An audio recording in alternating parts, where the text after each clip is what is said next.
Welcome all to this highly requested, and it's finally here, build, the Life Recoup Demon Form, and with a 0.4 patch flavor to it, using plant skills. So what is this build? It is a Life Recoup stacking build that relies on two things: the use of the Sacrosanctum unique chest piece along with the Infernalist Ascendancy node Pyromantic Pact, where you self-damage yourself as much as possible, as quick as possible, to trigger your Life Recoup. The Sacrosanctum then applying the Life Recoup also to the energy shield essentially doubles the Life Recoup effect, where the energy shield recoup portion handles the Pyromantic Pact damage as well as acting as your defensive layer, while the Life Recoup on your life globe handles the demon form stacks and allows you to stack your demon form very high. What are the entry requirements into this build? I'd say to be comfortable, you'd want to be about level 80 or so. You can get away potentially being level 75 if you have a bit of a higher budget currency-wise, but 80 or so is ideal. You want level 19 skill gems. They're getting quite cheap now the further we get into the league, so that should be quite accessible to everyone. You'd want at least one 5-socket gem, which you want on your primary cast, which is Entangle in this case. And you need about a 2 to 5 div budget at the current state of the market. Beyond that, you need 2 required uniques. They're both actually relatively cheap at the moment and will get probably cheaper as we get deeper into the league. That is, like I mentioned before, the Sacrosanctum unique chest piece, and the second being the Heroic Tragedy unique jewel, specifically with the line of Olroth. What is this build good at? It is a very fast map clear build. Demonic form just gives you a very fast dodge, which you primarily use to move around between casts, and it allows you to transit through a map very quickly. It can kill bosses almost instantly if you are patient and stack your demon form stacks prior to entering a demon arena. And even if you're not, it still takes a matter of seconds. Very good map boss clearing build. And the high amounts of Life Recoup on your energy shield also provide a very highly defensive layer with a small caveat. And that is what the build is bad at. So it is important to highlight that this build cannot do maps, waystones, with the modifier players have less recovery rate of life and ES. Just don't try it. It's as simple as that. People ask what to do with those maps. Sell them. You can sell them at practically no loss if you do happen to get that modifier, and then just try again. Well, try craft a new map, that is. The second thing it's not good at, not necessarily avoid at all costs, but just be very mindful and careful, and that is when doing abysses. I don't know if this modifier or rare mob type has been removed in 0.4. I haven't done a lot of Abyss in 0.4 with this build as a result of being wary of this, but there is a rare mob which can have the modifier called Shade Walker, and that has a very similar effect as the less recovery rate of life and ES. It either completely removes your life and ES recovery or greatly diminishes it, and a whole build relies on recoup. So you'll do self-damage, you won't be able to recoup it, and you'll almost die instantly if you run into those mobs. Typically, what I suggest when you do run Abyss is to be a lot more careful. This build relies on spamming your skills quite heavily, but you almost have to slow down a little bit during the Abysses, especially more so when the rare mobs pop out of the pits. This build is a lot more forgiving due to the nature of the plant skills being high duration. You could almost just cast out your Entangles, your Thrashing Vines as the pit's spawning, and almost stop casting and just suss out whether those rare mobs have that modifier or not. And typically the mobs die in the matter of almost instantly anyway, but it is worth highlighting and to be careful of. Finally, also important to note before jumping into the details in terms of what you must know, this is always a frequently asked question from my experience, and it's worth highlighting early on. This build requires a play style where you need a couple of seconds of ramp up to get your life recoup stacking, and at a point where you can start a map. Anytime you transition between maps or through a loading screen, you need to go through this ramp up. And then during the mapping, you need to be constantly casting in order to maintain your recoup and only using dodge as your movement. So if this playstyle does not resonate with you, this build isn't for you. I'm not going to try and sell you on it if that's not something that you like. So just to very quickly demonstrate, if I pop into demon form, before I'd start a map, I would just slowly, carefully start casting my abilities. You can see my recoup is struggling to keep up at the start, but as I cast more and more, it gets to a point where my energy shield is almost instantly filling up. And that's when you start moving around. And as I said, you don't really walk around, you move too slow. You can, during higher density packs, slow down and move around a little bit like this, but you're mainly going dodge, cast, dodge, cast, dodge, cast. And it's important to do those 1 or 2 casts in between every dodge, because you want to continually keep triggering the pyromantic pack damage and maintaining your life recoup. But you're just casting constantly, you're never stopping. Even when you're looting, you're still continuing to cast between clicking and picking up loot. If you stop, your life recoup's going to slow down, and then when you start again, you know, you have to be careful. That's the play style. You need to be mindful of that. So very quickly, before we jump into the fine details in terms of the skills, gear, and passives, the general principle of what you're trying to achieve with your skills, gear, and passives is firstly to stack life recoupers as high as possible. Secondly, to keep your mana as low as possible. You essentially want no mana at all, ideally, because you want to keep your infernal flame as low as possible so that you can self-damage yourself as quick as possible. And that also involves getting a fast cast speed and increasing the cost of your abilities as much as possible. So I'll dive into each of these elements in a moment, but I'll quickly just highlight them as well. So low mana means you want no mana on your gear. The Olroth Heroic Strategy Duel, which I mentioned earlier, involves morphing a keystone to remove the mana that you get from intelligence. You want to increase your skill mana cost as much as possible, and that involves raising your plus level to the gem, which is you get through gear. It involves choosing support gems, which have higher cost multipliers. And then you're also getting cast speed in a reasonable amount of places as well. You're basically just wanting to cap out your infernal flame as quick as possible in order to trigger your self-damage and stack your life recoup as high as possible. So let's go into the breakdown. For our skills, we are using a plant-based setup because, well, it's a new league.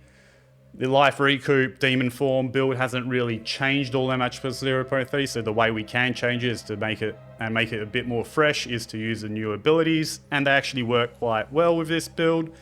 So for our primary cast, we're using Entangle. Just puts out fissures, and then when you water them, they do extra damage and explosions as well. Very good AoE based ability. For the supports, we're using Unleash, which may seem odd, but it is the highest cost multiplier support gem in the game. And it does give you an indirect damage boost as well by having a few extra Entangle's cast out every 2 or 3 casts.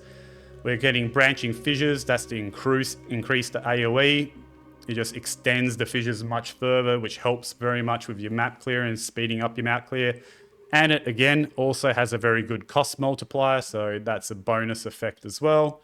Heft, 120% cost multiplier, 30% hot top end physical damage. Physical mastery, increasing the level of the gem, which increases the damage and increases the mana cost. And finally, accelerated growth, no cost multiplier on this, but it's just, you always want to pick this up with Entangle.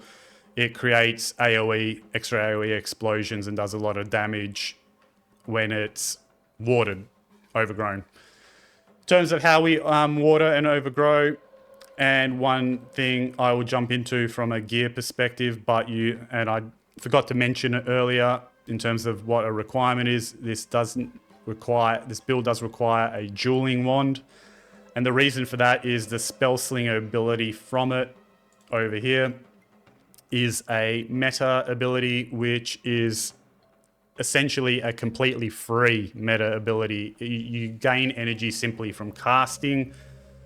And so when we cast Entangle, you can see the spell slinger gain energy, and then you can cast whatever abilities in there.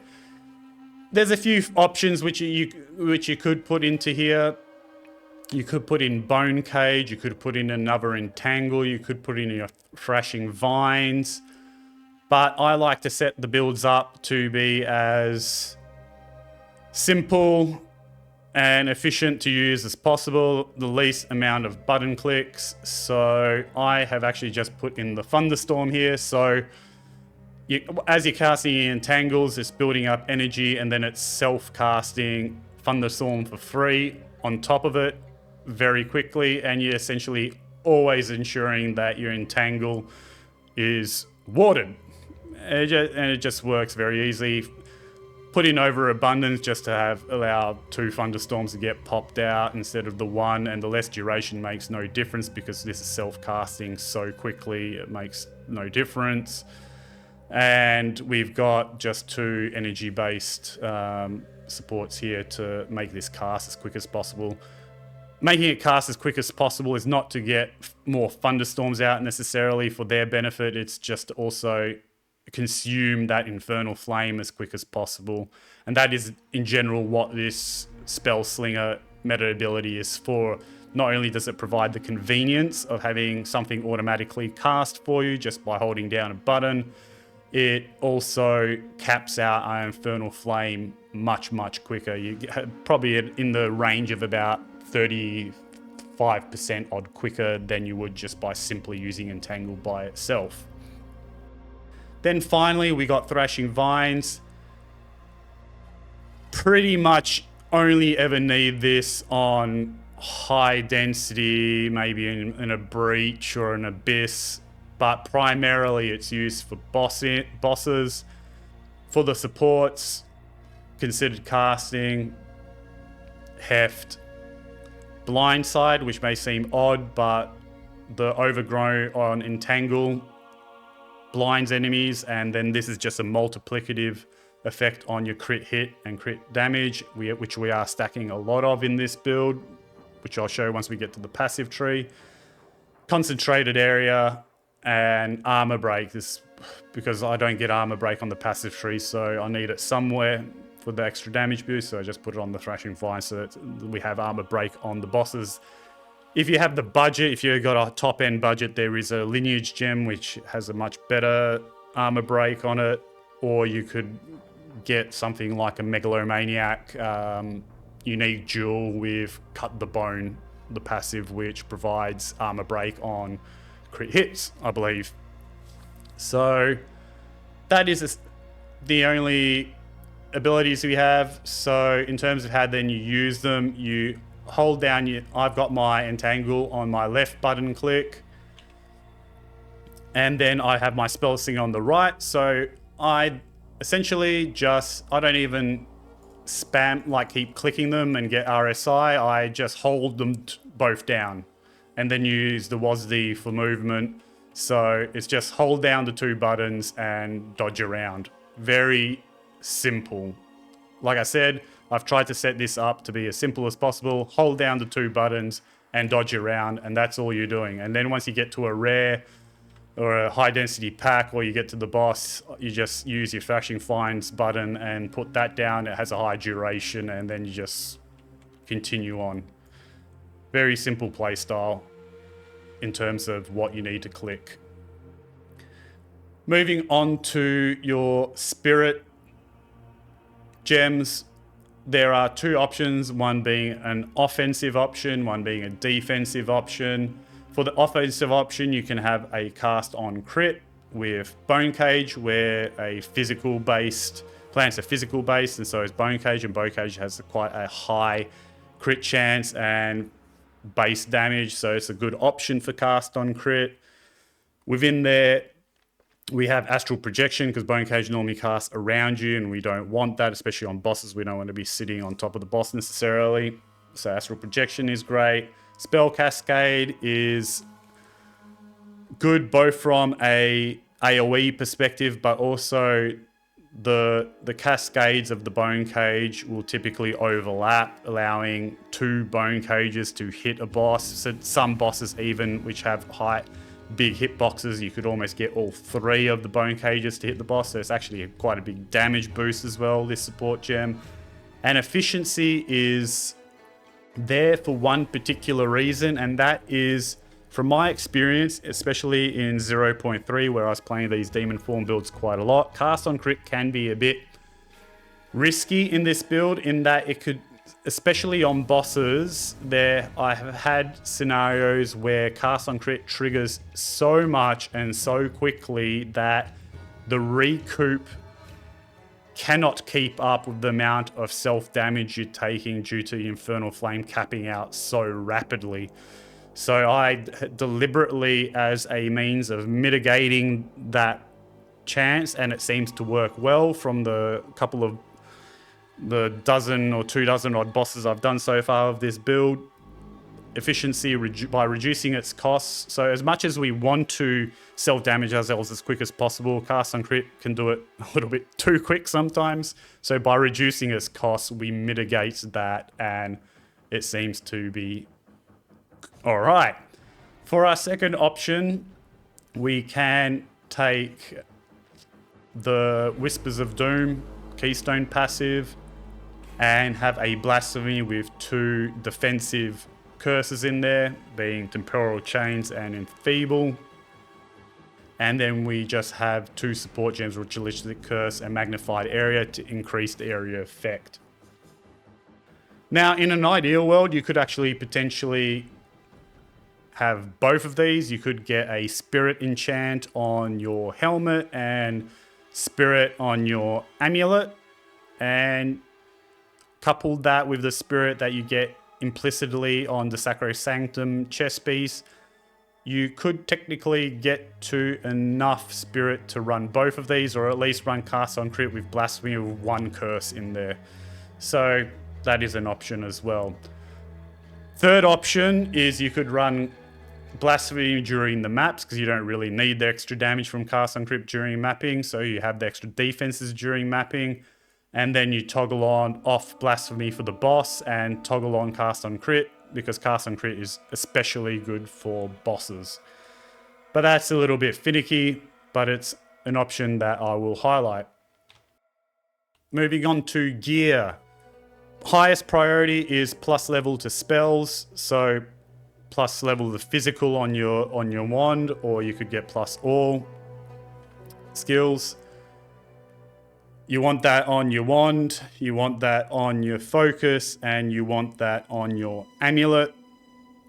Next most important stats are life recoup. We get that in 4 places. We get that on our helmet through a desecrated modifier, which is elemental damage recouped as energy shield. We get life recoup on our Sacrosanctum chest piece. Ideally, you would then also corrupt this, or now as you can in 0.4, double corrupt it. First, over corrupt the the role that inherently comes with it, and then have another corruption on it which has the life recoup enchant on it, and that would give you the highest amount of life recoup on the chest. Next life recoup roll is on your belt, which is a essence. I think it's called the Perfect Essence of Insulation, which gives you fire damage taken recouped as life. Now, fire damage is a key thing here because the Pyromantic Pact self-damage that we're doing is fire damage. So this is what we want on the belt. And then lastly, you can get life recoup on your amulet. Next important stats. Well, I should say the most important thing across all your gear before even the plus levels and recoup, so taking a little step back, is you want no mana. 0 mana anywhere. So if I quickly highlight everything here, no mana, etc. No mana, no mana, no mana. Sounding like Brecker, no mana, no mana. The reason we don't want mana is because we want to keep our Infernal Flame as low as possible so we can cap it out as quick as possible. So no mana, like I said, plus levels, life recoup. Then after that, I've got very ordinary gear here, so don't look at it as gospel. Rather, here, listen to what I'm saying right now. Is you want ideally extra crit related stats, so crit hit chance, crit damage. In particular, crit damage for this build because we are running Grinning Immolation as an Infernalist, so it gives us extra crit damage. You can get the crit rolls on your wand, on your focus. You can get a crit damage roll on your gloves, I believe, off memory, and I believe you can get some crit rolls on your amulet, and you can get crit hit chance on your helmet, I believe. So there's some options. Cast speed is very, very good. Arguably even maybe slightly more important than the crit rolls. The higher cast speed, the faster you're casting things, the quicker you're capping out your Infernal Flame.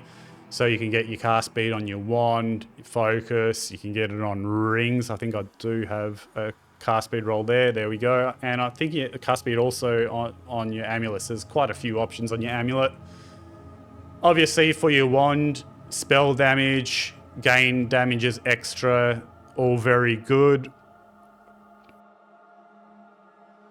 And then beyond all of those things, movement speed on your boots, and then your last priority, and don't avoid this. There was people last league that kept leaving comments and messaging me, I'm dying instantly. A general rule, not just for this build, but a general rule for any build in the end game, cap all your resistances. And if you're going to struggle with any of them, you know, you might have some at 60, 50, and that will be passable, but one you cannot definitely skimp on is fire resistance. Like I said, the Pyromantic Pact damage is fire, and what Pyromantic Pact does, it damages you for 100% of your life. So if you have 0 fire damage, as much as we want to take self-damage as much and as quick as possible to a degree, we want it at sustainable damage levels. If you take 100% of your damage, doesn't matter how much life recoup you're going to you're going to obviously die instantly. So even if you have only 10 or 20% fire resistance and you're taking 80% of your life and ES in one chunk, your recoup's just not going to be able to handle that. So you do mandatory, you need 75% fire resistance, non-negotiable. Beyond that, charms, Forsaken Bangle, very good. Another source of recoup when you get hit by chaos damage. I wouldn't go as far as saying this is mandatory, but very, very highly recommended, and it's cheap, so why not? A charm for dealing with freeze is nice, and there seems to be quite a bit. Bleed is a bit annoying, so I like to avoid bleed. You could also use a stun charm, or you could get the more expensive options would be your, what is it, the rarity, the golden whatever charms with the possessions of by the different animals. They're the very top end. You can get the silver axe charm that gives you onslaught. So there's quite a few options for this third one. But I'll say these two are a lock: freeze and the recoup from chaos damage. That's it in terms of gear. Passives, their very first and most important thing, as I mentioned, is your heroic tragedy with the line of Olroth. I like to put it in this position because then you don't need any travel nodes to get to a keystone. So what this heroic tragedy does is it changes notables and keystones within its radius, and in particular what it does to keystones is it changes them into this new keystone which is called Knightly Tenants.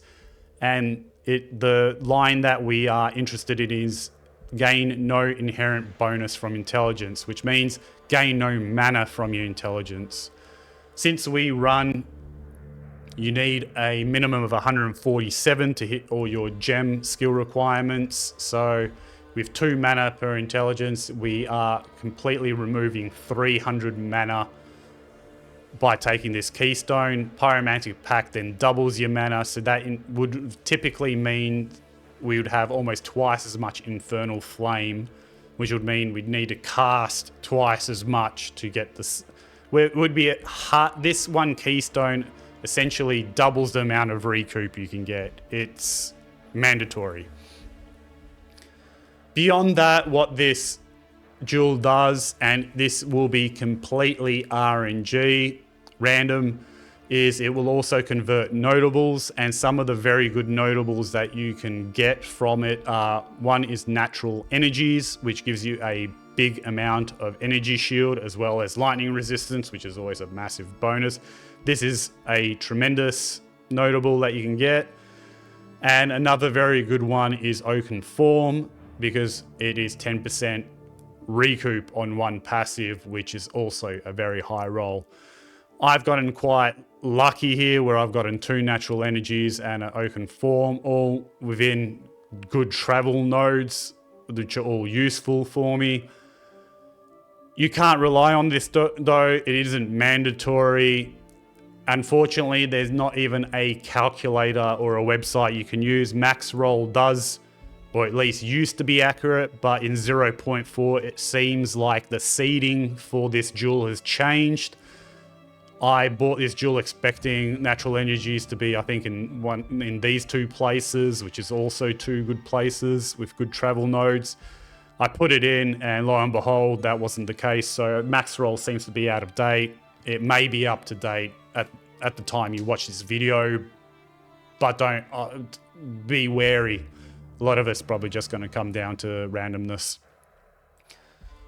So that's the heroic tragedy. Beyond that, the key thing we're going for is, as I mentioned, life recoup. There's this cluster here. We're particularly interested in the elemental damage one because the most of the recoup that we want to handle is the Pyromantic Pact damage. You could also take this node just from a defensive layer from monster damage you take, but I like to save the 2 points to focus them on damage. There's a life recoup cluster here, one up here, and one for energy shield here. There's another one out here, but I don't like taking the extra travel points to get to it, but if you want, that is an option. Then there's a very high value life recoup cluster here, as well as a life recovery rate, which is a multiplier on all your life recoup. On that topic, you anoint your amulet with Hail Heart, which is another life recovery rate multiplier. And then finally, you have 2 options in order to get Soul Bloom, which is a recovery rate multiplier on the energy shield portion of your life recovery. And that is, you can get a medium to small ring controlled metamorphosis with the minimal amount of elemental resistance roll on it. And then you can just directly select it, saving yourself 3 travel nodes. And then within that ring, there's also some other decent nodes that you can get, which is Sudden Escalation, Stormbreaker, because we are actually applying a few ailments depending on the extra gain damages, extra rolls that you have. So this will be dependent on what other sources of damage you have. And Royal isn't too bad. 10% reduced spell area damage is minimal. For an extra 25% increase area of effect. All of our abilities are area of effect, so I like to take this just for a bit of extra AoE. If you don't want to go for the option of taking this dual, then you just have to pay the 3 points travel cost in order to get Soul Bloom. The 2 travel points to get to Sudden Escalation are good anyway, so it's not really a downside. You're mainly trying to just save these 3 travel points for Soul Bloom by taking this. So that covers all of the recoup aspects. Next, defensive layer, energy shield. So we've got an energy shield node here. We've got one up here and one up here. And as I said, if you get natural energies within the radius of your Heroic Tragedy, if the travel nodes are decent, get those as well. Cast speed, I'll quickly touch upon. We do get some cast speed from Sudden Escalation, but the main node we're getting is up here. This node is mandatory for this build, I'd say, because of the value of it provides. The cast speed's high cast speed roll, and the increased mana cost, which is typically a downside for most builds, is a bonus for us because we want to increase the mana costs of our abilities to, again, cap out our Infernal Flame as quick as possible. The 2 travel nodes here, I've got some cast speed going to this Oaken Form. There's typically, I believe, the non-transform version of this has cast speed, but obviously that's not going to be applicable if you've got a Heroic Tragedy in there. And I believe that's really the only cast speed sources I have. And then everything else is picking up. So once you get that, everything that I've mentioned up until now is your core setup. And then everything beyond that, we're pumping into crit. So we've got crit here, crit here, crit here. Like I said, Sudden Escalation there. Crit, meta energy generation, which is great. This is a very good cluster for this build. And crit related to the use of that energy.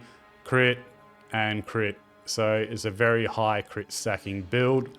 And the reason we also stack the crit is because moving on to our ascendancies, we take Grinning Immolation, which is a 50% more multiplicative increase to our crit damage bonus. And the downside of the self-ignite means absolutely nothing to us. In effect, it actually helps us because it helps us build more life recoup by giving us a slow trickle of damage on top of the damage we're taking from Pyro Pact.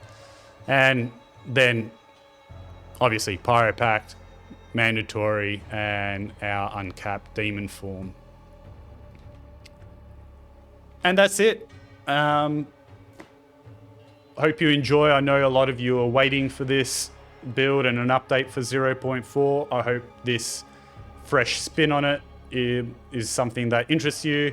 If so, leave a like, subscribe, helps out the channel as usual, and all the best. Leave some comments. I'm always trying to be proactive in answering any questions, and there typically are questions related to this build by people that are unfamiliar with it because it is quite a unique build in the way it functions. I'm always happy to help. So leave a comment, and good luck and enjoy.